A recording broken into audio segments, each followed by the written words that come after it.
One more time, I couldn't hear you.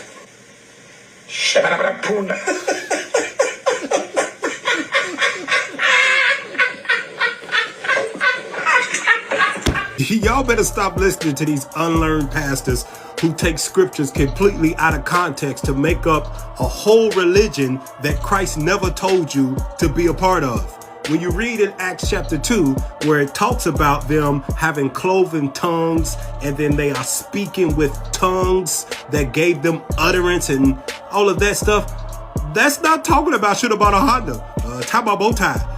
You just read down further in the chapter and it tells you exactly what those cloven tongues were. Down in verse 6, it tells you that when they began to speak like this, in verse 6 it says, how do we hear them speak in our own language? Because they was from a certain region, but they were speaking a language of people from a different country. In verse 8 it says, and how hear we every man in our own tongue wherein we were born?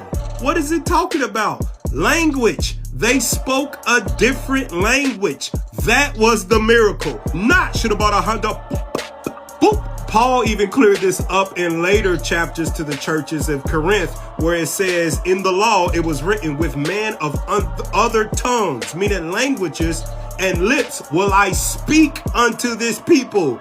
Not in an unknown language. That's actually called glossolalia. And when you look up glossolalia, it says it has been considered by many to be abnormal, and those who practice it have thought to be mentally ill.